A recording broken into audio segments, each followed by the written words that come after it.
Uma boa tarde. Fico feliz de ver que muitos se interessaram pelo assunto de hoje. Aliás, um assunto polêmico, palpitante. E você também que está assistindo em casa aí da internet, que você possa pegar a sua Bíblia e estudar conosco esse assunto, que tem intrigado muitas pessoas por aí. O título não poderia ser mais óbvio. Por que Deus mandou matar? Eu vou começar já pela polêmica. Vamos já analisar alguns textos bíblicos que deixariam muita gente da igreja em situação embaraçosa caso fossem apresentados por alguém num estudo bíblico, em alguma coisa assim. Olha, por exemplo, essa ordem a respeito das guerras que tinham sob o comando de Josué. E tudo quanto havia na cidade destruíram totalmente ao fio da espada, desde o homem até a mulher, desde o menino até o velho, e até o boi e gado miúdo e aos jumentos, Josué 6, 21. Olha esse outro texto. 12.000 homens e mulheres caíram mortos naquele dia. Era toda a população de Ai. Tudo o que o Senhor tinha ordenado ao seu servo Moisés, Moisés ordenou a Josué e Josué obedeceu, sem deixar de cumprir nada de tudo o que o Senhor tinha ordenado. Josué 11, verso 15. Nós temos dois problemas sérios aqui. O primeiro é a descrição da violência sem medida, 12.000 pessoas mortas. E o segundo, aparentemente foi feito em nome de Deus. Eu fico pensando se às vezes algumas pregações que vemos na televisão aí, dessas teologias da prosperidade, quando falam dos combates, fogueira santa de Israel e tudo mais, se eles param para pensar realmente que aquilo pode dar uma ideia negativa de Deus. Imagine que é uma propaganda parecida com a que o Estado Islâmico faz hoje. Vamos destruir os infiéis. Vamos acabar com o Ocidente. Vamos matá-los. E vamos considerar mártir aquele que consegue destruir os infiéis. Será que é quando o Estado Islâmico destruindo a gente fala que é o diabo, mas quando é o Josué já é de Deus? Meio estranho isso. Abra a Bíblia comigo em Deuteronômio, capítulo 20, versículos 11 a 18. Deuteronômio, capítulo 20, versículos 11 a 18. É um tema acerca da guerra, como é que Deus orientou como os hebreus deveriam se portar quando entrassem na região de Canaã.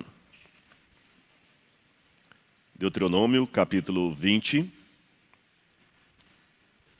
versículos 11 a 18. Versículos 10, vamos ler do 10. Quando te aproximares de alguma cidade para pelejar contra ela, oferecer-lhes-á a paz. Se a sua resposta é de paz e te abrir as portas, todo o povo que nela se achar será sujeito a trabalhos forçados e te servirá. Porém, se ele não fizer paz contigo, mas te fizer guerra, então a sitiarás. E o Senhor teu Deus, o Senhor teu Deus a dará nas tuas mãos, e todos os do sexo masculino que houver nela passarás a fio da espada. Mas as mulheres e as crianças e os animais, e tudo o que houver na cidade, todo o seu despojo tornará para ti, e desfrutarás o despojo dos inimigos que o Senhor teu Deus te deu. Assim farás a todas as cidades que estiverem muito longe de ti, que não forem das cidades desses povos. Porém, das cidades dessas nações, que o Senhor teu Deus te dá em herança, não deixarás com vida tudo o que tem fôlego. Antes, como ordenou o Senhor teu Deus, destruí-las-á totalmente, os heteus, os amorreus, os cananeus, os ferezeus, os heveus, os jebuseus, para que não vos ensinem a fazer segundo todas as suas abominações que fizeram a seus deuses, pois precaríeis contra o Senhor vosso Deus. Pecarias contra o Senhor vosso Deus. Quando sitiares uma cidade por muito tempo, pelejando contra ela para tomar, não destruirás o seu arvoredo, metendo nela o machado, porque dela comerás, pelo que não o cortarás, pois será a árvore do campo algum homem, para que ainda seja sitiada por ti. Ou seja, parece que Deus está favorecendo mais as árvores do que os homens. As árvores são poupadas e os homens são mortos. Uma vez eu estive ali no estado de Massachusetts, e você tem lá a região da Nova Inglaterra. E você tem a antiga colônia de Plymouth, onde o Mayflower, aquele barco chegou com os peregrinos vindos da Europa em 1620.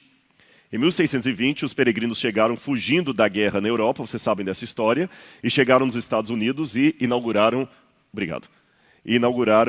a nação americana, uma nação onde teria paz e liberdade. E nós sempre contamos essa história, os Estados Unidos como o lugar da paz, onde eles foram para lá buscar paz, porque na Europa eram perseguidos por causa da sua religião.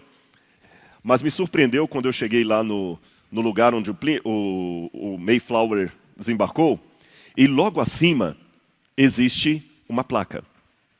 Esta placa aí. Quem erigiu essa placa? Descendentes de índios que moram nos Estados Unidos. E os americanos comemoram o Dia de Ação de Graças, é o feriado mais importante do país, quase mais importante que o Natal e o 4 de julho da Independência, é o Dia de Ação de Graças, que é a época em que os peregrinos chegaram no país. Uma história bonita, mas veja a mesma história bonita contada na versão dos descendentes de índios. A minha vista não consegue ler mais o que está ali, infelizmente, viu? Mas o conteúdo é mais ou menos assim. Nós, descendentes dos índios que aqui estávamos, não temos no Dia de Ação de Graças um motivo de comemoração, mas de tristeza e lágrimas e pranto, porque os europeus chegaram aqui, tomaram uma terra que não era deles, escravizaram os nossos índios, mataram muitas tribos, dizimaram muitos dos nossos queridos, trazendo num braço a Bíblia e no outro uma arma. O Dia de Ação de Graças para vocês é dia de luto para os índios. Por que eu conto essas duas histórias? Porque quando eu leio a Bíblia, se eu ler a Bíblia na versão dos cananeus, parece que a história é a mesma. Os cananeus estavam felizes lá na terra deles, chegou um monte de hebreus, tomou a terra deles, em nome do Deus deles, matou, escravizou, pegou as mulheres, e eu ainda tenho que adorar esse Deus? Imagine que demorou tanto tempo para construir essa igreja aqui, de repente chega uma outra religião, destitui o pastor Brenha do pastorado, manda matar todos os adventistas batizados e fala, agora nós vamos usar essa igreja aqui para o culto da nossa religião. Como vocês se sentiriam? Pois aparentemente foi isso que o Antigo Testamento fez.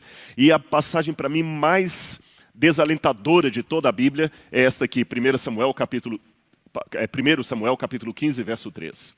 Vá agora e fere a Amaleque e o destrói totalmente com tudo o que tiver. Não o poupes, porém matarás homens, mulheres, meninos e crianças de peito, bois e ovelhas, camelos e jumentos. Como é que você pode adorar um Deus assim? Seria Deus então um monstro moral? Além disso, havia também a pena de morte dentro de Israel, e por questões que nós consideraríamos hoje banais. Por exemplo, quem amaldiçoar o seu pai e sua mãe deverá morrer. Levítico 20, verso 9. Se um homem se deitar com a mulher do seu próximo, serão mortos ele e a mulher. Levíticos 20, verso 10. Se um homem se deitar com outro homem como se fosse mulher, serão mortos. Levítico 20, verso 13. Imagine aplicar isso aqui hoje. Números capítulo 15, versos 32 a 36, tem uma outra história tremenda de um homem que no sábado saiu a colher gravetos. E quando descobriram que ele estava colhendo gravetos no sábado, o levaram para fora do arraial e o apedrejaram. Como eu posso acreditar que Deus é amor com tais relatos no Antigo Testamento? Bom, até aqui foi a introdução. É o problema. Estão preparados para estudarmos isto? E se eu achar que vocês estão cansados e resolver a gente fazer oração e terminar a palestra agora? Temos um caso aqui para decidir, né? Como entender tudo isto? Qual a imagem de Deus que eu posso tirar? Será que Deus seria apenas um déspota, um tirano? Será que Deus estaria mais parecido com os guerrilheiros do Estado Islâmico do que com a figura do Jesus que nós pregamos na igreja? Há vários livros que já trataram disso, alguns dos que eu já li. Cada um tem a sua proposta. A Ilusão de Josué, É Deus um Monstro Moral, de Paul Copan, o outro é de Douglas Cole. Você tem, realmente Deus cometeu um genocídio, que também é do Paul Copan, e A Guerra Santa e a Bíblia. Esse é um livro mais técnico. Eu vou apresentar para vocês aqui a minha leitura particular, como eu interpreto tudo isso aí. Será que ela convencerá a todos? Eu não sei. Mas pelo menos também não quero amenizar o assunto como sendo uma coisa, aí você é fichinha, resolve fácil. Não, o problema das mortes no Antigo Testamento é um tema muito sério e delicado. E eu vou propor para a igreja aqui uma interpretação minha. Não é necessariamente a posição oficial da Igreja Adventista sobre o assunto, não que eu esteja não coadunado com a teologia adventista, mas é que aqui eu não tenho nenhum documento. Vou apresentar algumas hipóteses para vocês e como é que eu leio essa questão, tá certo? Deixando a margem para outros tipos de interpretação. A primeira coisa que eu quero fazer nesta tarde aqui com vocês é contar com a paciência para uma aparente digressão muito importante no meu raciocínio aqui. Para a gente estudar um pouquinho o que é cultura. Nesse começo aqui, parece que eu estou fugindo do assunto, mas não estou. É que eu não posso colocar para vocês a minha maneira de ler esse problema, de dar uma resposta para ele, sem primeiro fazer com vocês um passeio, um estudo sobre o que é cultura e como funciona a cabeça de uma pessoa dentro de uma cultura diferente da minha. Se eu não entender a cabeça das pessoas que viveram naquele período da Bíblia, eu não poderia entender o comportamento que eles tiveram. Então, começando, o que é cultura? Você sabe que Nietzsche dizia que nada aprisiona mais o homem do que as suas convicções. É verdade, nada aprisiona mais o homem do que as suas convicções. E muitas de nossas convicções são formadas pela cultura na qual nós vivemos. O que é uma cultura? A definição mais genérica foi aquela dada por Edward Tylor, que cultura é todo aquele complexo que inclui o conhecimento, as crenças, a arte, a moral, a lei, os costumes e todos os outros hábitos e aptidões adquiridos pelo homem como membro da sociedade. Então você também tem isso, que você tem uma cultura. E os valores da cultura? Às vezes nós temos um problema sério, principalmente quem viaja pouco, isso aqui não é nada pejorativo que eu estou falando, mas de achar que o mundo é completamente brasileiro, se possível adventista e paulistano. O mundo é diferente. E não tem coisa melhor para você relativizar um pouco a sua cultura do que viajar para outros países. Coisas que aqui são óbvias, quando você vai em outro lugar, não é. Então eu vou dar alguns exemplos para vocês. Apenas alguns exemplos. E antes que você critique essas culturas, saiba que se você nascesse lá, talvez você também pensaria assim.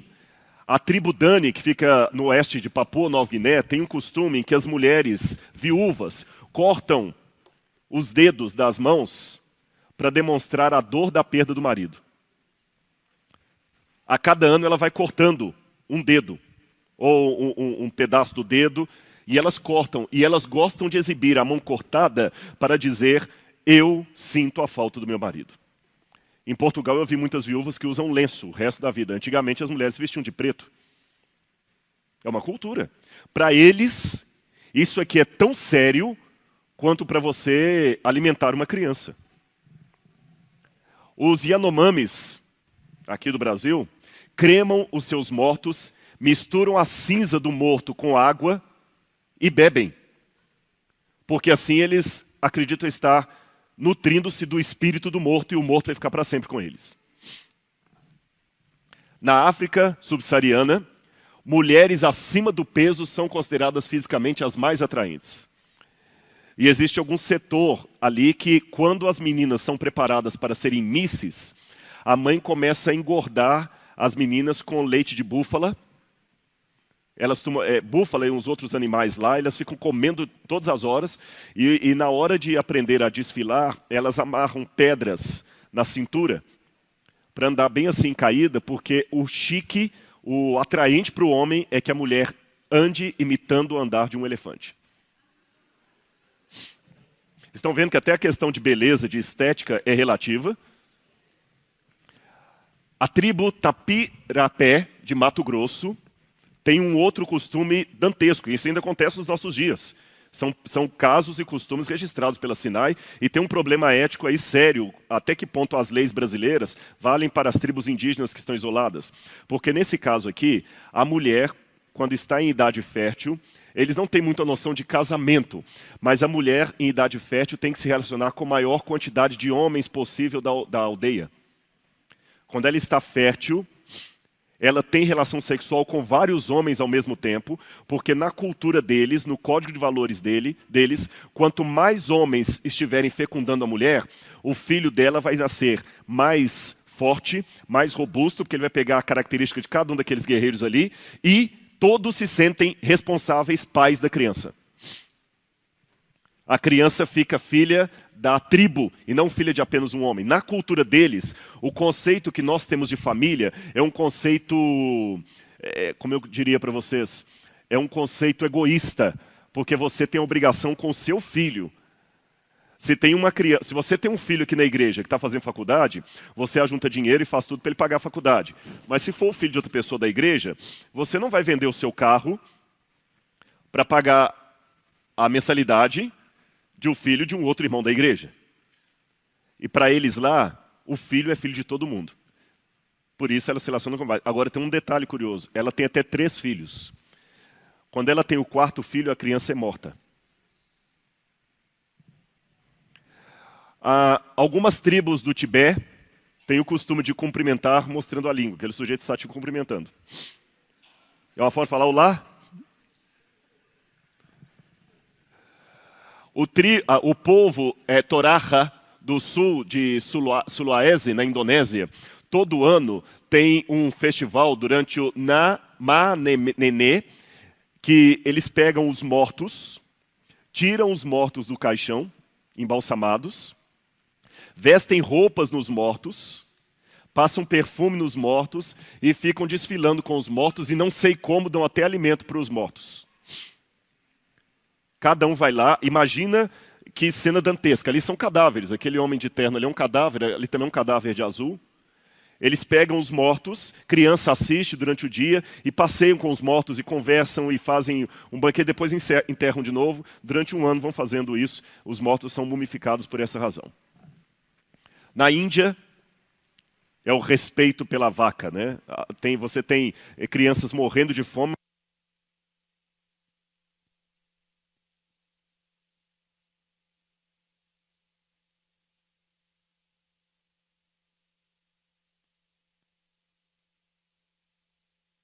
Alô, teste, ok?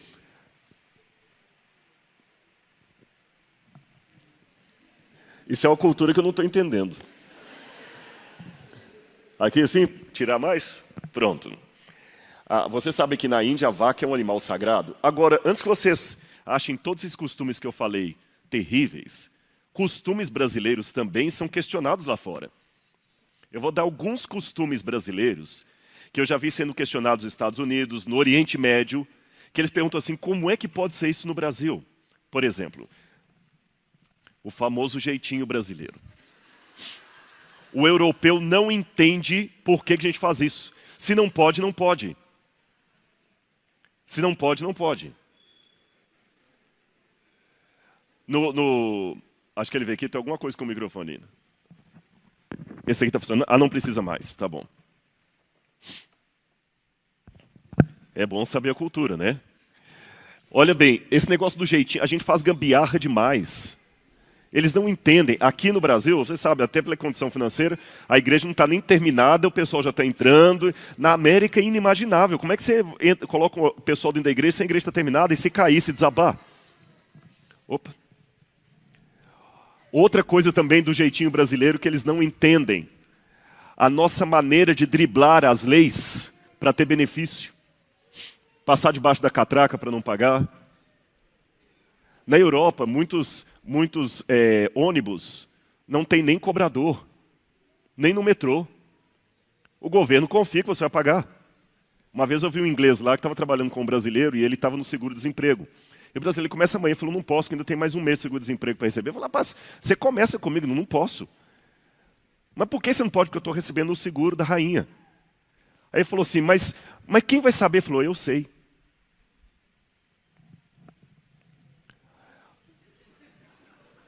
Vocês estão rindo?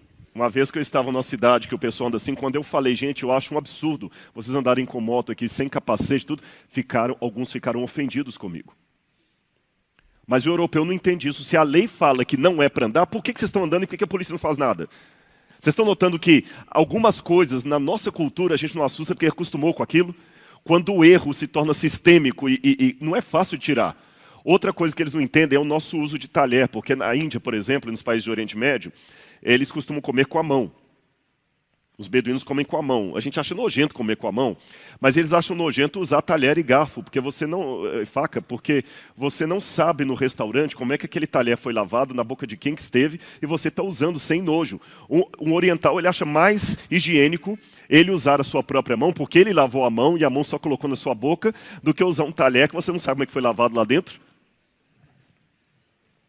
Dá 3 beijinhos ou 2 beijinhos. O americano acha isso tão estranho. Esse negócio de cumprimentar aqui, né? Não faz sentido.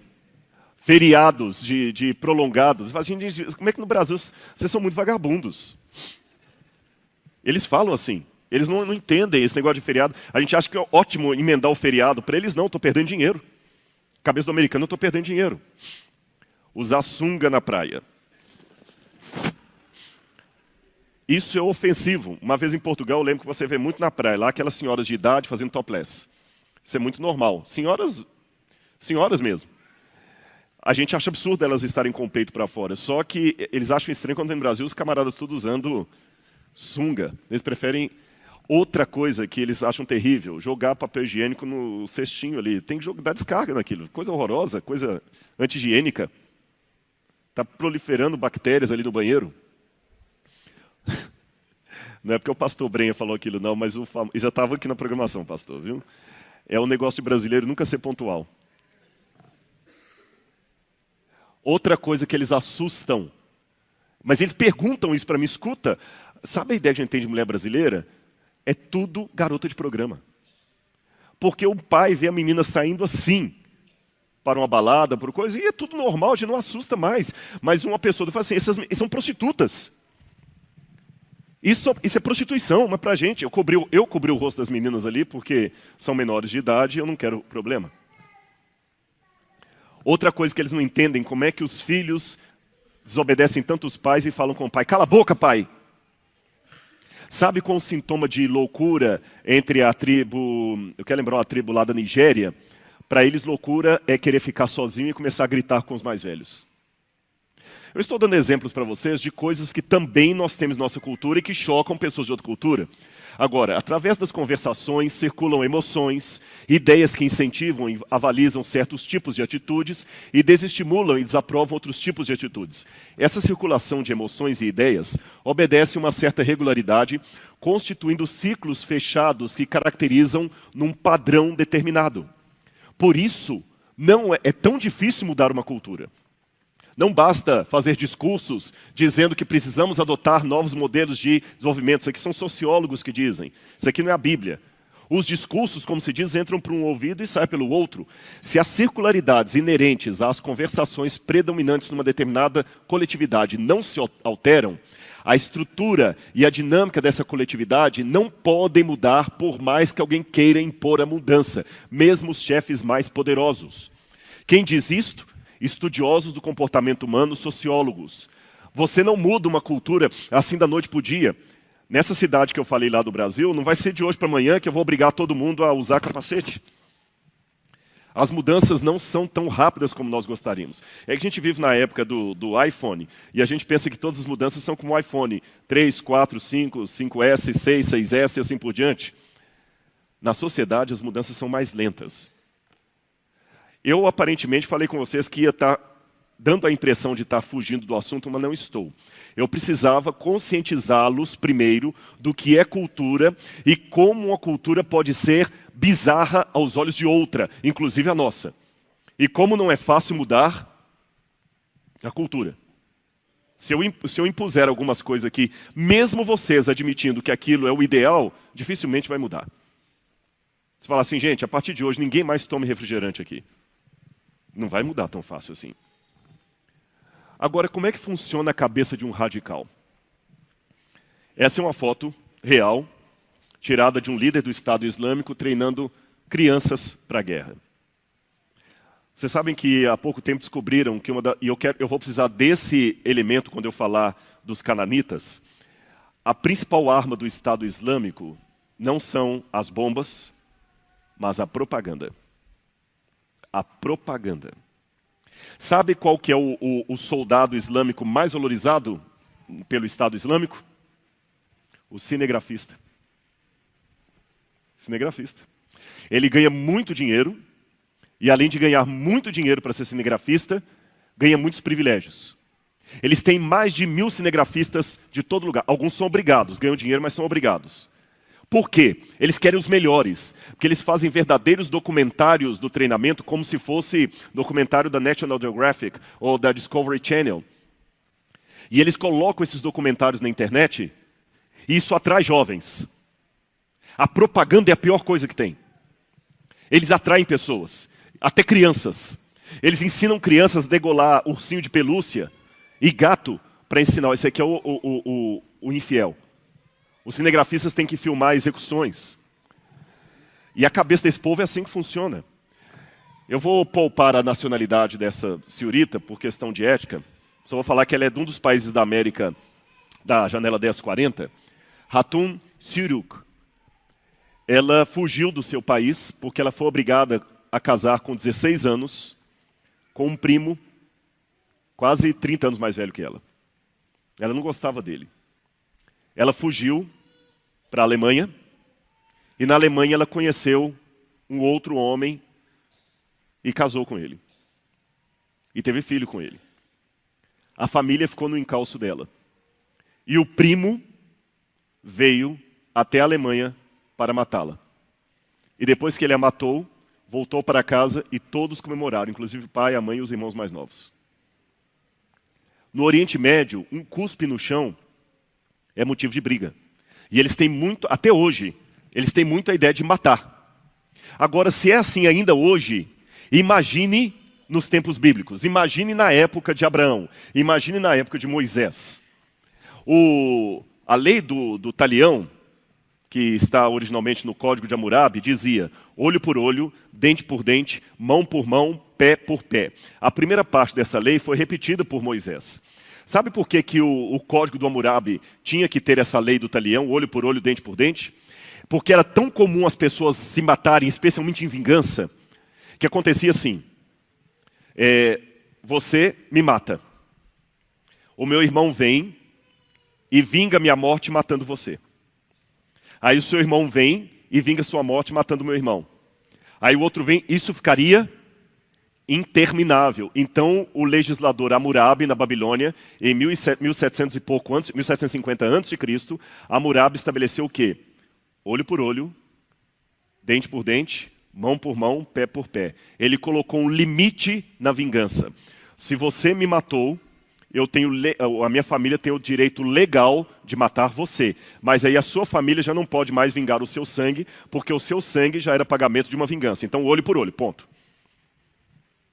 Isto foi uma maneira que o Código de Hammurabi encontrou na ocasião para colocar um limite na vingança.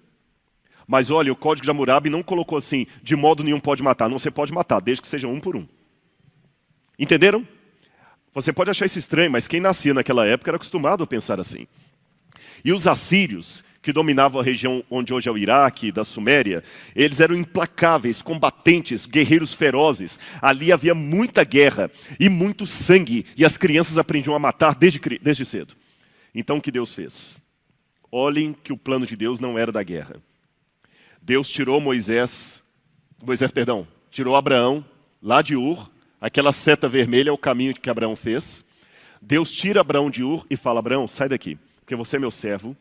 Eu sei que você vai crescer, você vai se tornar próspero, mas eu não quero que você aprenda essa violência local. Sai daqui e vai para uma terra que eu vou te mostrar. É uma terra que está pouco habitada. Lá também tem violência, mas é uma violência menor do que a daqui. Entenderam? Lá também tem violência, mas é uma violência menor. Vai, Abraão, vai para a terra que eu vou te mandar. E Abraão saiu com sua família e peregrinou e veio até aqui para a região que hoje nós chamamos de Israel. Eu não sei se o mouse pega ali. O mouse não, desculpa, meu laser. Eu acho que ele não tem laser aqui.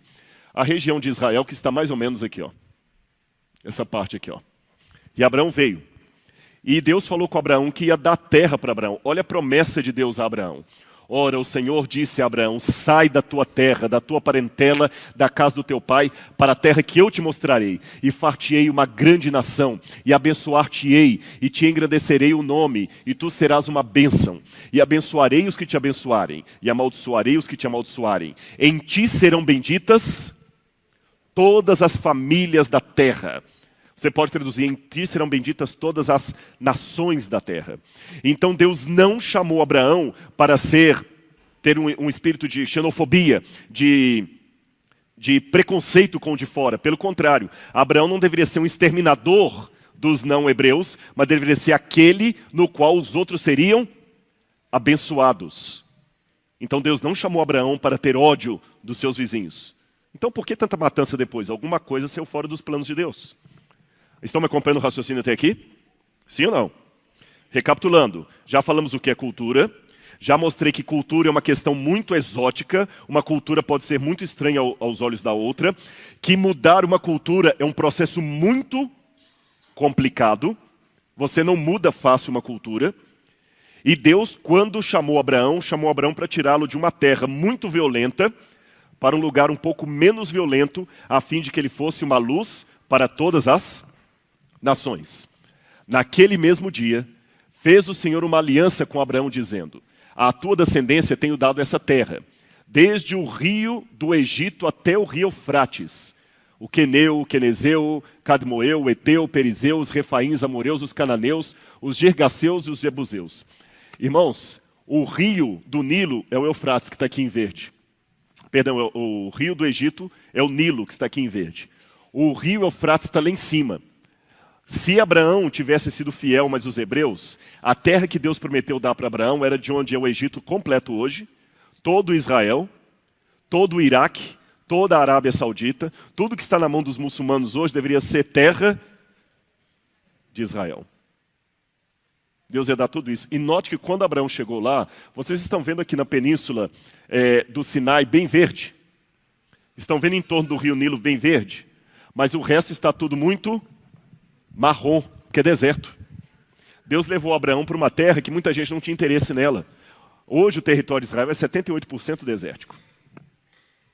Agora, mesmo que lá houvesse menos violência, tinha povos morando em Canaã quando Abraão passou por ali.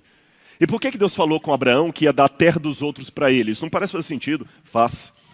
Por 4 razões. Letra A, juízo. Aquelas terras estavam impiedosas perante Deus. E Deus falou para Abraão, na tua quarta geração, vocês voltarão para cá. Por quê? Não se encheu ainda a medida de iniquidade dos amorreus. Abraão, ainda estou pelejando para que eles se arrependam. Mas se eles não se arrependerem, eu vou tirar a terra deles e vou dar para vocês. Porque a terra é minha, diz o Senhor. Segunda razão, Deus precisava de um lugar no mundo para nascer o Messias. Terceira razão, Deus precisava de um lugar no mundo para guardar a revelação verdadeira. E quarto, um lugar que poderia ser o centro de bênçãos para o restante do planeta Terra. Por isso Deus elegeu aquela terra. E se alguém não estivesse seguindo as ordens de Deus, Deus ia tirar dali.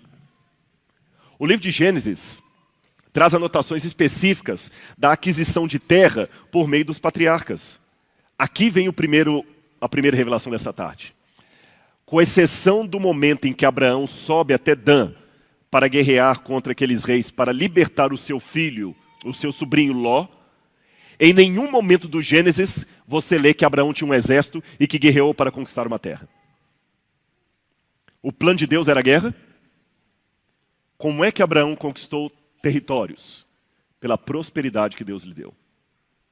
E o livro de Gênesis mostra Abraão comprando poços, altares, terras, tudo pela prosperidade de Deus. E note que havia ali cerimônias públicas que legitimavam os acordos, exatamente como encontramos em tabletes cuneiformes da Babilônia. Abraão tornou-se muito rico e comprou muitas terras. A prova que eu tenho disso, ele foi recebido pelo rei do Egito. Ele foi recebido pelo rei dos filisteus. Ele foi recebido pelo rei de Gerar. Ora, para alguém ser recebido aqui pelo presidente Temer, tem que ser alguém muito importante. Então Abraão já era importante. Senão o rei do Egito não iria recebê-lo. Isso significa que Abraão, sem guerra, sem derramamento de sangue, começou a comprar a terra de Canaã. Ele comprou, por exemplo, poços. O que significava comprar um poço naquela época? Estão vendo onde está circulado de vermelho ali? Ali é Berseba. Ali os homens de Abraão furaram um poço. E você, se tinha um poço na época, você era muito rico. Por quê? Estão percebendo a terra toda desértica? Essa é uma foto tirada de satélite. Conseguem ver a parte marrom, como é que é tudo deserto? Imagine uma caravana tendo que atravessar o deserto para chegar do outro lado. Era importante ter um poço, porque o poço era onde a caravana podia descansar, dar água para os animais, dar água para os homens, comer alguma coisa no oásis que eles plantavam ali e continuar viagem. Não dá para viajar daqui até a América Central sem parar para abastecer o carro. Então quem tem posto de gasolina no beira da estrada está rico. Então Abraão pegava uma terra, Deus o abençoava, ele furava e achava água. Ali ele comprava o poço. Depois formava uma cidade ali, que pertencia a quem? A Abraão. Tanto é que eles moravam ali. Fala que Isaac se tornou agricultor. Abraão depois em Macpela comprou um terreno para sepultar a sua esposa Sara. Abraão comprou várias terras ali em Canaã. Mas você sabe o que aconteceu depois disso, né? Depois de Abraão ter comprado vários pedaços de território, o que aconteceu na história de José? Vocês se lembram? Eles tentaram vender José para o Egito, já o primeiro erro. Olha como é que um erro acontece. O ódio dos irmãos fizeram com que José fosse para o Egito. Deus queria que José fosse para o Egito? Não, não queria. Deus queria que José passasse o aperto que ele passou? Não, não queria. Mas uma vez que coisas que Deus não quer acontecem, Deus tira dali uma bênção. Há muitas crianças que nascem de uma relação sexual não desejada por Deus. E Deus transforma aquela criança numa bênção. Algo que não foi desejado, foi transformado por Deus. Você pode não ter sido desejado, mas você foi transformado. Por isso você é uma bênção. Mesmo que a sua vinda ao mundo foi um acidente. Amém? Deus não queria que o filho dele, José, passasse pelo que passou lá no Egito. Mas uma vez que os irmãos de José, por causa do pecado, olha bem, José pagou o preço pelo pecado dos irmãos dele, pelo ódio e a inveja dos irmãos. José vai para o Egito. Como consequência, o que aconteceu depois que José se torna segundo depois de Faraó no Egito? A família toda se muda para onde? Para o Egito. E quando a família de Jacó desce para o Egito, começam a morar no Egito, e o que acontece com a terra de Canaã? Se você para de visitar sempre a empresa, deixa na mão de outros, qual o dia que você chega lá e o que acontece? Alguém te passa a perna. O povo de Israel cresce no Egito, não era o plano de Deus. E quando ele se torna uma imensa população de pessoas no Egito, Deus quer tirá-los do Egito para eles voltarem para a terra que legalmente era dos patriarcas. Legalmente era dos patriarcas. Abraão tinha comprado essas terras, ele tinha escritura daquilo. Abraão não roubou nem Isaac, nem Jacó, era terra deles. Israel não voltou para Canaã como os europeus chegaram na América, praticando genocídio e devastando o território dos outros. Israel voltou para pegar as porções de terra que eram deles. Só que quando eles chegaram lá, aqueles povos estavam mais fortes e mais violentos. E o que acontece? Deus fala, mata. Mas espera aí, Rodrigo, de novo aí, até aí eu acompanhei seu raciocínio, questão cultural. Se o povo matasse por causa da cultura deles, eu não entenderia, mas a Bíblia fala que Deus mandou matar. Então quer dizer que Deus está preso à cultura também? A primeira coisa que tem que entender é o seguinte: Deus não está preso à cultura, mas como eu estou, Deus tem que falar na minha linguagem. Eu dou um exemplo pela igreja. Eu fico imaginando se alguns adventistas dos anos 1920 ressuscitassem hoje e vissem muitas das irmãs cortando o cabelo.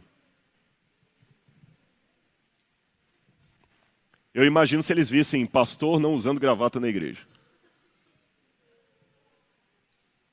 Naquela época, aqueles irmãos entendiam que uma mulher usar uma calça comprida e cortar o cabelo era uma abominação.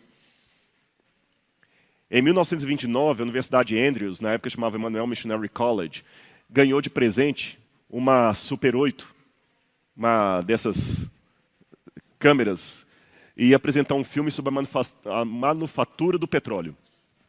A câmera foi devolvida para o doador com um bilhete assinado pelos professores de teologia e os alunos dizendo que aquilo era uma apostasia, era cinema entrando na igreja. Naquela época eles pensavam assim. Adventista, nos anos 50, não podia ter televisão em casa, nem nos anos 60.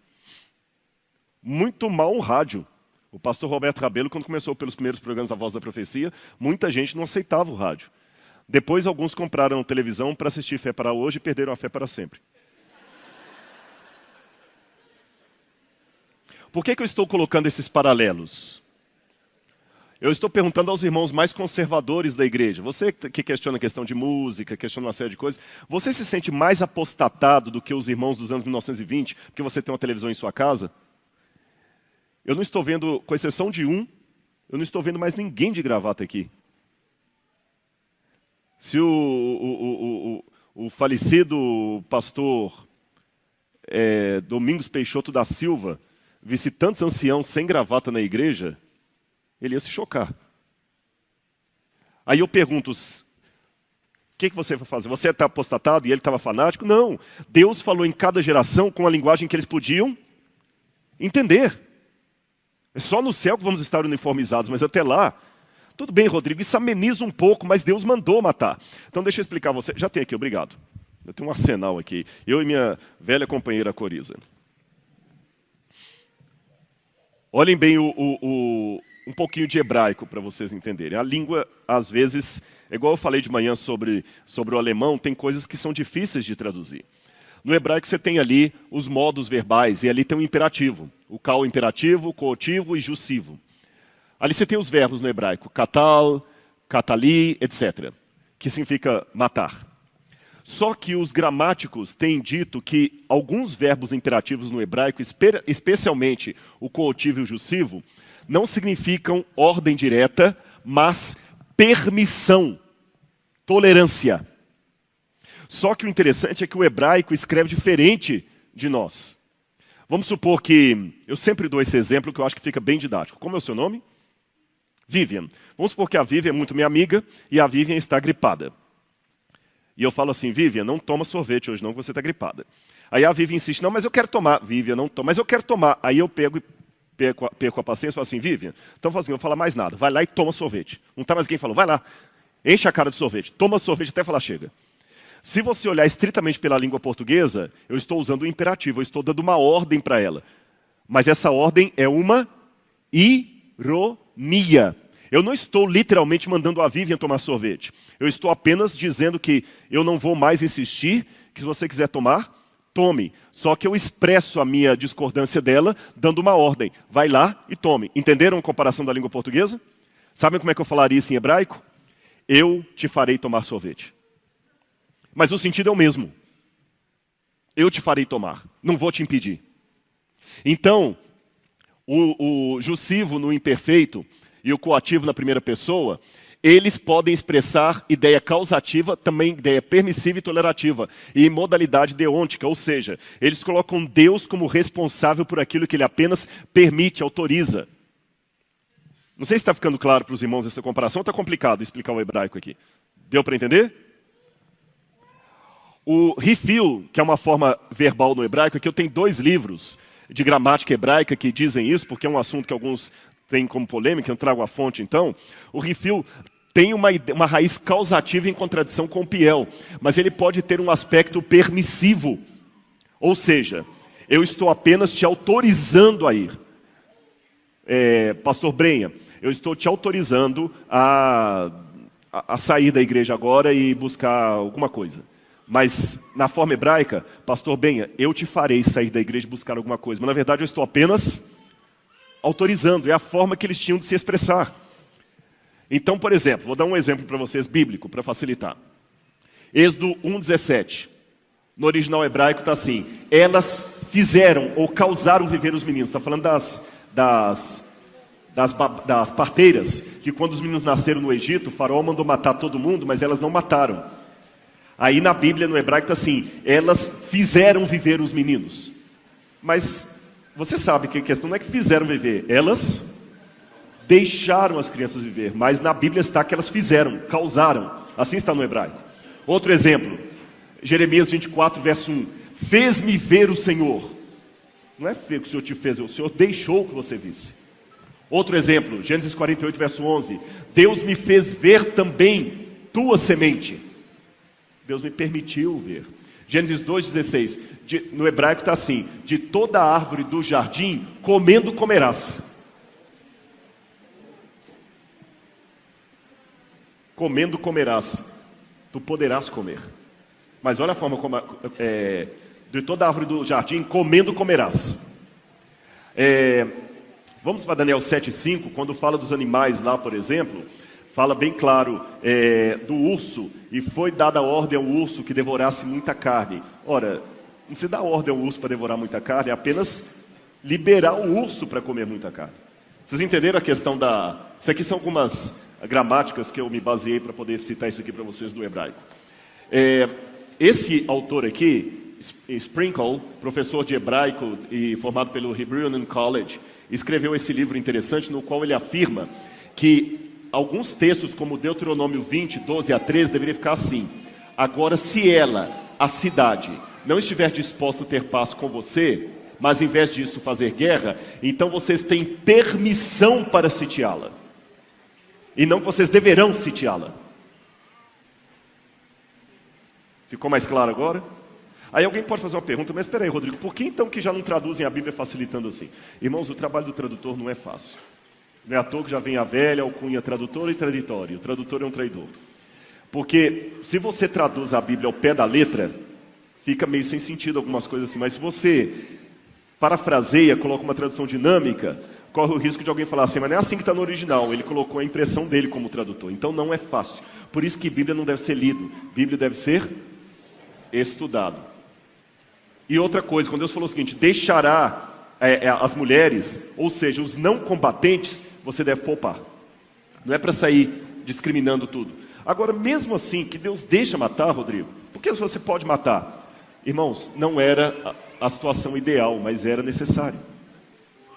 Mas até criança. Lembra que eu falei da questão da propaganda? Imagine agora que uma força-tarefa é mandada à Síria para combater o Estado Islâmico. Eles estão mandando tiro aqui e crianças estão mandando tiro do lado de cá. Do lado de lá. O que você faz? E o que é pior, se o Estado Islâmico continua existindo, mais crianças vão ser recrutadas para o Estado Islâmico. Como é que Bin Laden foi resolver o problema de Bin Laden? Teve que uma força lá e dar cabo. A polícia não usa uma arma para matar, mas em caso de necessidade, tem que usar. Foi isso que Deus falou com Israel. Vocês estão voltando para a terra e aqueles povos estão impedindo. Se for preciso, use. Não era o real, mas era não era o ideal, mas era o real. Olha essa expressão de Deus em Ezequiel, capítulo 20, verso 25. Também lhes dei estatutos que não eram bons. Deus reconhece isso. E ordenanças pelas quais não poderiam viver. E os deixei contaminar-se com seus próprios dons, nos quais faziam passar pelo fogo todos os que abrem a madre para assolar, a fim de que soubessem que eu sou o Senhor. Ou seja, eu não queria que vocês ficassem assim, mas como vocês começaram a se contaminar com os cananitas, eu fui obrigado a dar mandamentos que não eram bons, permissões, autorizações que não eram bons para vocês, porque vocês se contaminaram. Isso é explicado por Paulo em Romanos, quando ele fala que alguns homens se entregaram tanta perversidade que Deus os entregou à sua própria cobiça. Deus os deixa de lado. Agora considere esse ponto. Em primeiro lugar, eu tenho alguns pontos para considerar com vocês. Estão comigo? Está dando para acompanhar o raciocínio? Em primeiro lugar, o extermínio dos cananeus não tinha nada a ver com raça, religião ou terra, posse de terra. Tudo tinha a ver com o julgamento de um povo e seus pecados. Deus não falou assim: destrói os cananeus porque eles não aceitam que eu sou Deus. Toma a terra deles. Não. Era um juízo de Deus sobre os cananeus. Segundo, Deus não ordenou Israel para exterminar os cananeus. E não era porque eles eram uma raça diferente. Na verdade, os cananeus eram semitas, como os israelitas. Terceiro, nem comandou Israel a exterminar todos os que não se convertessem ao judaísmo, como quer fazer o Estado Islâmico. Deus nunca obrigou as pessoas a se converterem. Outro ponto, os cananeus eram um grupo específico de pessoas, mas o seu nome também foi usado de uma maneira geral para se referir às 10 nações que Deus mandou que seriam destruídas. O Senhor deixou claro que Israel não tinha permissão para atacar qualquer um dos outros países, a menos que a nação atacasse primeiro.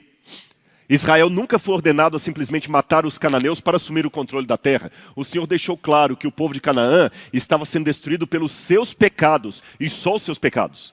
Lembra lá em Abraão? Ainda não se encheu a medida dos amorreus. E oitavo, Israel também passou pelo mesmo castigo que os cananeus passaram, porque quando Israel também pecou, Deus também permitiu que os babilônios viessem e fizessem guerra contra Israel. Deus também permitiu. Então a gente não deve se surpreender. E o que os cananeus tinham de tão ruim assim que a mão de Deus pesou sobre eles? Primeiro, sacrifícios. Vou contar apenas alguns dos pecados dos cananeus que nós conseguimos resgatar pela arqueologia. Sacrifícios de crianças. Especialmente o deus Moloch. Eles pegavam a estátua do deus Moloch e tinham duas maneiras de sacrificar as crianças. Ou eles matavam a criança com marreta, ou eles colocavam fogo dentro da barriga da estátua e jogavam crianças lá dentro vivas. E vocês podem pensar, mas como é que as mães tinham coragem de fazer isso? Lembra que eu falei a questão da diferença cultural? Estudos sociológicos feitos da antiguidade mostram que as mulheres tinham uma relação com as crianças bem diferente de hoje. Por quê? As mulheres não dormiam com o marido na mesma tenda. O marido passava a maior parte do tempo em guerra, só vinha em casa às vezes para poder dormir, passar um tempo e voltar para a batalha ou para o campo. E ele muitas vezes violentava a esposa. O casamento não era como hoje, que você encontra alguém, namora, se apaixona, o casamento era arranjado. Essa aqui é sua esposa, essa aqui é seu marido. Então a mulher às vezes nem conhecia o homem. Ele chegava, violentava. A mulher não sabia o que era ter um orgasmo, o que era ter um prazer. Não havia carinho, com raras exceções, é claro. O homem chegava, violentava a mulher, deixava a semente dele na mulher, a mulher engravidava. E os psicólogos hoje, fazendo um estudo de psicobiografia, não é psicografia, psicobiografia, é uma análise da biografia de antigos com elementos da psicologia hoje, demonstram que havia um grande surto de depressão pós-parto nas mulheres. Você sabe que existem algumas doenças, inclusive psicossomáticas ou psicológicas, que acabam... Por exemplo, o índice de depressão hoje está muito maior do que no passado, porque nós temos elementos mais que propõem a depressão hoje do que no passado. Nós temos elementos hoje que propõem mais o estresse do que no passado. Então, como assim hoje há muito mais pessoas estressadas do que no passado, na época havia muito maior número de mulheres com depressão pós-parto. E o que acontece com a mulher quando tem depressão pós-parto? Não tem apego à criança. A prática de infanticídio era uma coisa acima do aceitável. Até já não é aceitável, mas imagina a grande prática. Aquele povo tinha a morte de bebês recém-nascidos como uma coisa natural. As leis hititas afirmam assim, eu vou ler esse tablete cuneiforme aqui com a lei hitita. Se alguém tem relações sexuais com um porco ou um cão, ele morrerá. Mas se um homem tem relações sexuais com um cavalo ou uma mula, não haverá punição. Ou seja, o bestialismo era praticado e até tolerado com sanção de lei. O incesto também era tolerado. O homem podia ter relação sexual com a mãe, com a irmã. Isso se tornava uma prática comum. Não deve ser nenhuma surpresa que o bestialismo ocorresse entre os cananeus, uma vez que até os seus deuses o praticavam. O poema épico cananeu, O Ciclo de Baal, diz assim: mais poderoso Baal ouve. Ele faz amor com uma novilha no interior e com a vaca no campo do reino da morte. Ela concebeu e deu à luz a um menino. Nenhum texto dos textos da antiguidade do Oriente Médio condena a homossexualidade. E antes que alguém pegue esse texto aí e queira colocar um processo em mim, ele está praticando homofobia. Por favor, não seja tão simplório. Tá certo? Eu só quero que você pense uma coisa. Por que eu não posso falar que sou contra a homossexualidade, mas posso falar que eu sou contra o incesto? Que direitos os homossexuais têm que o incestuoso não tem? Se o homossexual tem direito a ficar com outro homem, Se alguém quiser ficar com a tia dele, também pode, qual o problema? Se um irmão quiser casar com a irmã, também pode, qual o problema? Se um genro quiser largar a esposa e casar com a sogra, qual o problema? Vocês sabem que recentemente na Alemanha houve um protesto de vários moradores de Berlim que têm como parceiro sexual o seu animal de estimação. E um grupo de políticos queria sancionar uma lei proibindo na Alemanha o sexo entre homens e animais. Mas não pense que a proibição era por causa de imoralidade. É porque temiam pela segurança dos animais e pela saúde dos animais. E eu digo, se eu posso sancionar o casamento entre dois homens, por que eu não posso sancionar o casamento entre um homem e um animal? E antes que você me ache ridículo, eu que vou falar, você que é. Isso é bestiofobia. Incestofobia. E o que dirá da pedofilia? Ah, quer dizer que você acha que pode pegar uma criança? Não, mas se um cara quiser pegar uma menina de 12 anos. Uma menina de 12 anos, às vezes ela acha que sabe o que quer. Se uma menina de 12 anos quer casar com um cara de 50, qual que é o problema? Não desculpem, se for para ser liberal, vão ser liberal com tudo. Dostoiévski dizia, se Deus não existe, tudo é permitido. Eu estou disposto a rasgar a Bíblia e considerar o que ela diz. Mas se você não tiver outra lei para colocar no lugar, eu vou ser o mais liberal dos liberais.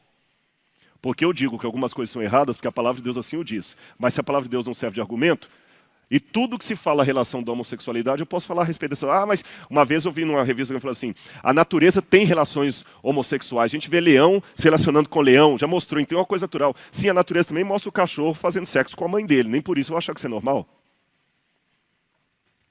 A viúva negra mata o marido depois da relação. Não estou eu dando ideia. Desculpem. Se algum homossexual ficou ofendido com minha fala, deixe-me apenas a dizer para você que eu respeito o seu direito de ser homossexual, mesmo discordando dele. Eu estou falando que está sendo gravado. Eu respeito o seu direito de ser homossexual, mesmo discordando dele. Sou contra a homofobia no sentido de que eu não acho que deve bater no homossexual, não deve cuspir no homossexual, tratá-lo como... Não. E minha palestra não é sobre homossexualismo.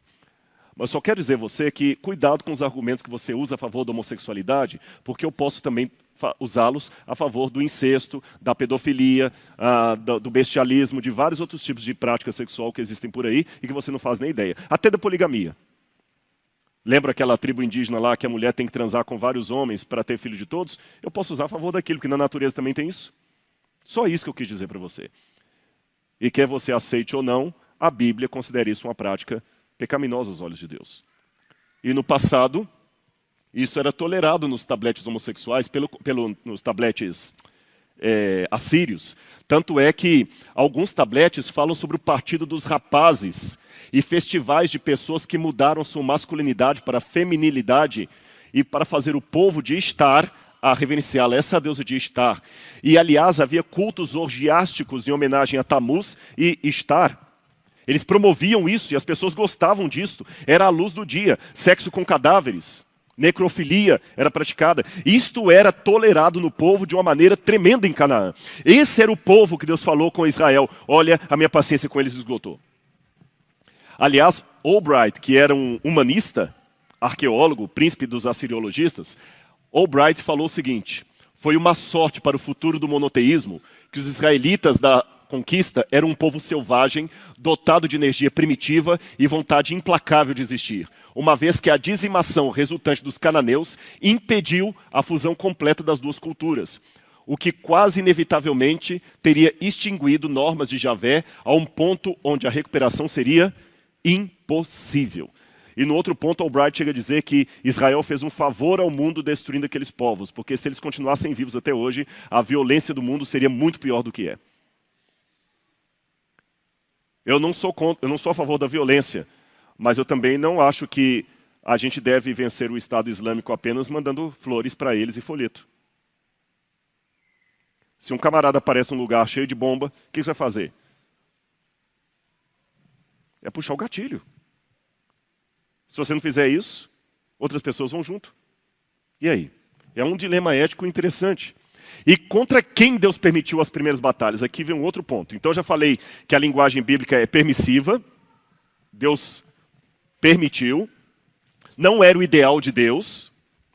Falei com vocês também que eles não estavam praticando um genocídio, nem uma expropriação da terra dos cananeus, mas eles estavam voltando para pegar o que era deles. E aqui vem uma novidade. Aqui estão as conquistas de Josué. Ele vem primeiro e ataca Jericó, depois Ai, Hatzor e assim por diante. O que acontece, irmãos, quando a gente estuda a literatura da época, especialmente ali do século XIV a.C., período do Novo Império Egito, ou início da idade, final da idade do bronze, início da idade do ferro quase, é que o Egito, estão vendo o Egito em verde ali? O Egito, na época da 18ª dinastia, justamente o período em que Israel vai largar ali, o Egito domina as terras de Canaã. Estão vendo o verde seguindo até lá em cima? Tudo domínio de Faraó. Mas como é que o Egito conquistava aquelas terras? Para um egípcio, era motivo de grande desgraça morrer longe das terras do Nilo. Ele não queria morrer longe do Nilo. Então, como eles faziam? Eles colocavam postos militares ali e falavam com os postos militares: se vocês precisarem de ajuda, mandem uma carta para Faraó, que eu vou mandar um exército para salvar você. Mas eu quero que você pague tributos a Faraó. Assim que essas terras ficavam na mão do Egito. E o Egito, então, tinha vários centros administrativos ali, como Gaza, Jope, Meguido, Bet-Shean.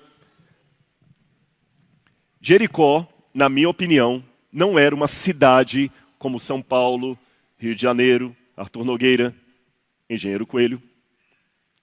Pelo tamanho de Jericó, a cerâmica encontrada ali, a ausência de alguns prédios públicos, eu deduzo, e eu não sou o único a pensar assim, que Jericó seria um posto militar, um quartel.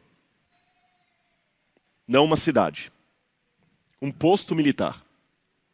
Por que um posto militar? Lembra que eu falei que havia vários postos militares? Então tem um posto aqui, outro lá, outro lá. Se é que ele precisa de guerra, esse aqui manda o exército para ajudar o outro. E os postos militares se comunicavam por fumaça ou batedores.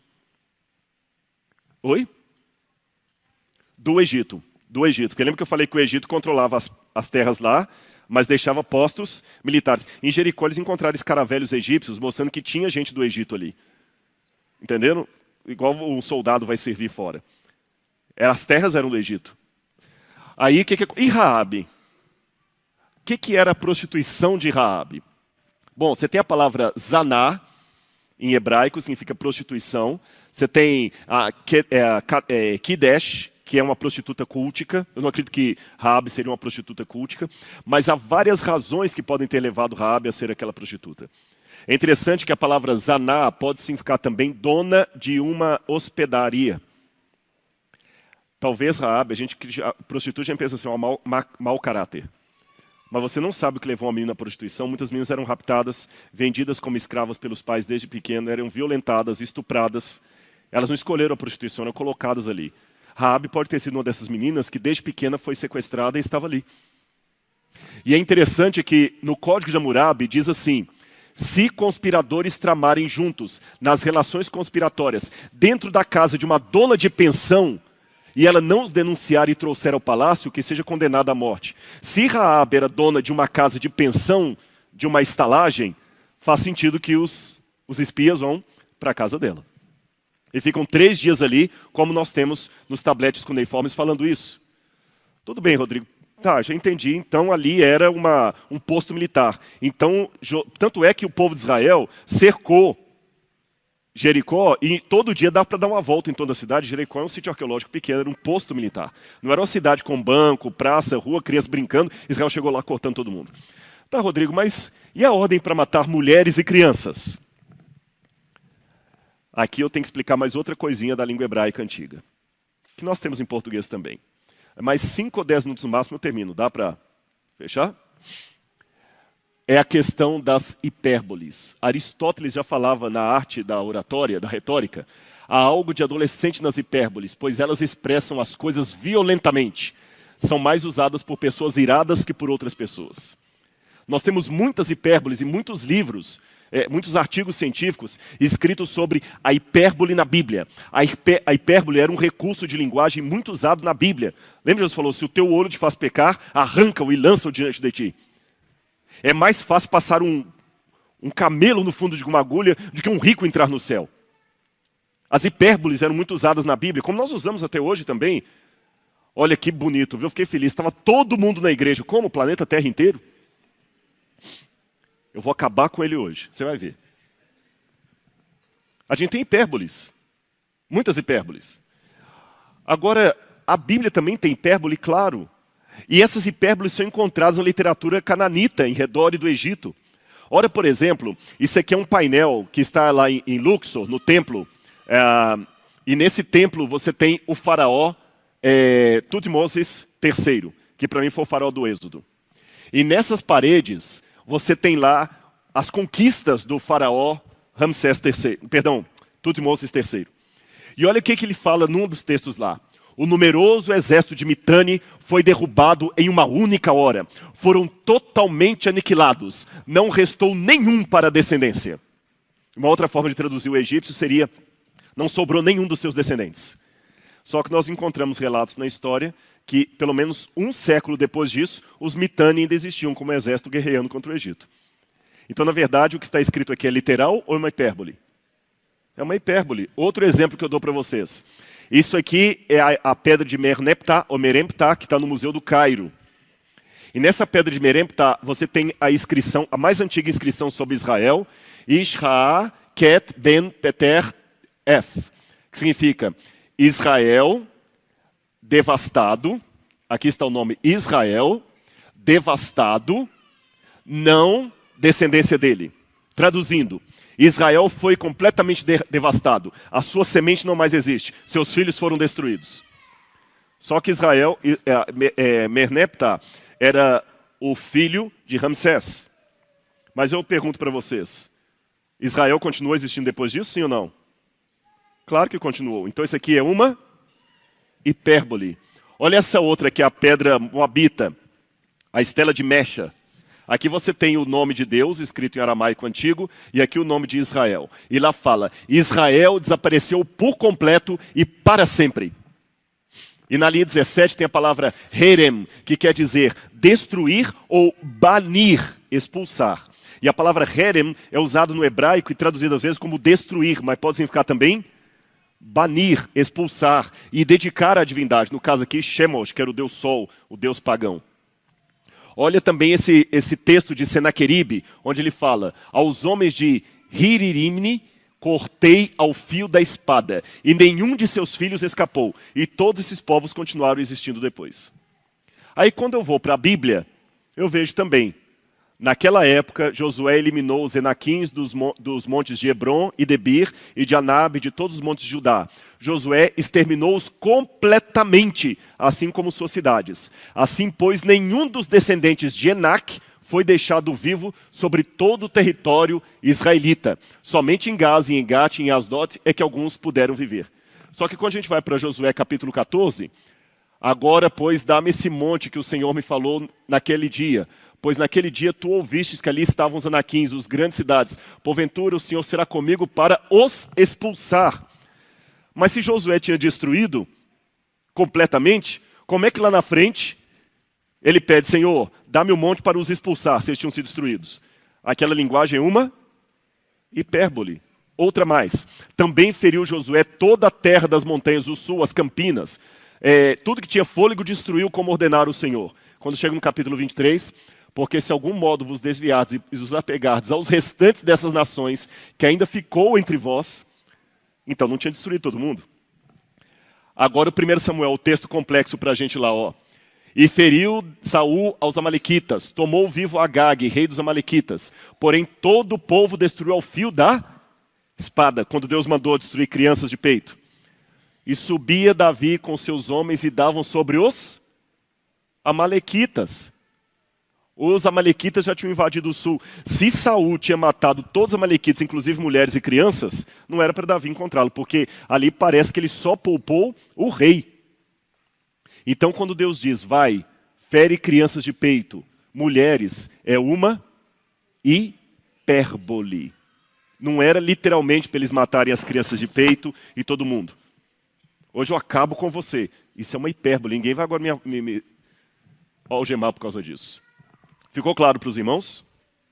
Então, resumindo o que nós fizemos, não era o ideal de Deus, não foi genocídio, e eles tiveram que matar para se defender. E aqueles povos já estavam completamente animalescos no seu trato. Se Israel não pegasse em armas para se defender, ora, todos nós oramos e cremos em Deus, mesmo assim você coloca alarme aqui na igreja. E eu sei que tem uns camaradas vigiando os carros aí fora. Eu confio em Deus, mas nem por isso eu vou sair aí num banco se não tiver um cara lá armado para me defender. Então Israel teve que pegar em armas para se defender. E Deus aproveitou e executou o juízo dele sobre nações que eram totalmente perversas. Mas para terminar, mas e o mandamento não matarás?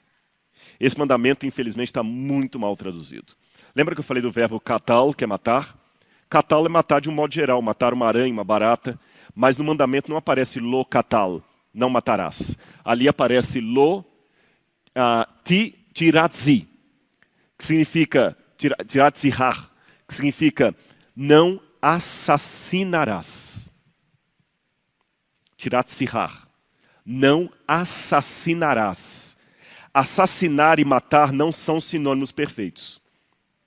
Você não tem como assassinar sem matar, mas você tem como matar sem assassinar. Se eu matar uma praga no campo, eu não estou assassinando a praga. Se eu matar uma formiga, eu não estou assassinando. Você não pode assassinar sem matar, mas você pode matar sem assassinar. E o que é assassinar? Assassinar é tirar a vida traiçoeiramente de um ser humano. Homicídio, crime premeditado. Isso aqui é assassinar. Isso é assassinar. Então Deus não falou que você não pode matar em legítima defesa. Aliás, o Novo Testamento fala que os estados que aplicam a lei de morte, que nós não devemos ir contra, porque se eles estão aplicando, não somos nós que vamos impedi-los.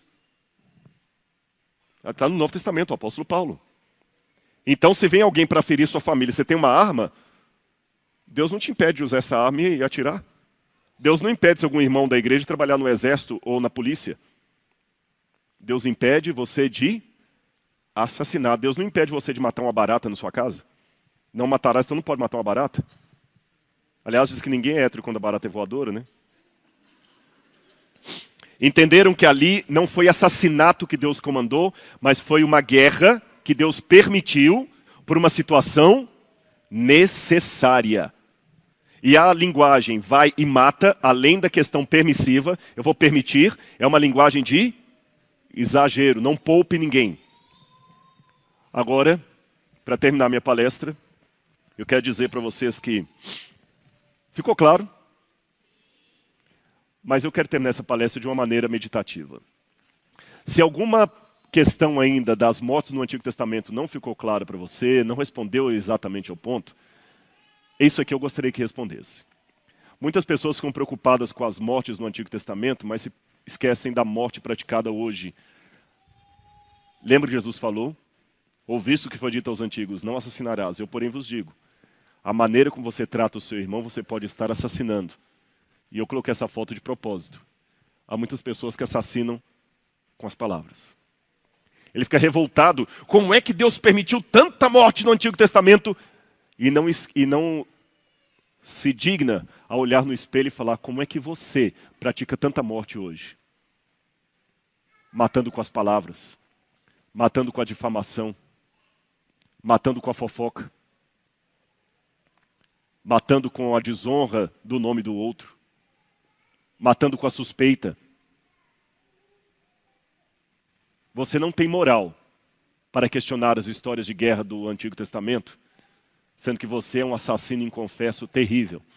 Vive matando as pessoas com seu poder, com sua palavra, com seu desprezo, com seu ódio, com seu racismo. Você é um assassino? Cuidado. Porque muitas pessoas matam porque têm mais medo da vítima. Eu termino contando uma parábola para vocês. Dizem que uma vez uma cobra fazia de tudo para pegar um vagalume. Ela pulava no vagalume, ela fazia planos para matar o vagalume. E o vagalume já estava cansado daquilo. Um dia o vagalume voou perto dela e falou, cobra, por favor, estou cansado, a minha vida toda eu vivo fugindo de você, você fica tentando me devorar. Até onde eu saiba, cobras não comem vagalume, por que você me odeia tanto e quer me matar? Ela falou, nem eu sei, mas o seu brilho me ofusca. Muitas pessoas se tornam assassinos porque o brilho do outro o ofusca. Ele não consegue suportar a felicidade do outro, a glória do outro. No trato com seu irmão, lembre-se bem do mandamento. Não matarás. Que Deus abençoe você. Amém?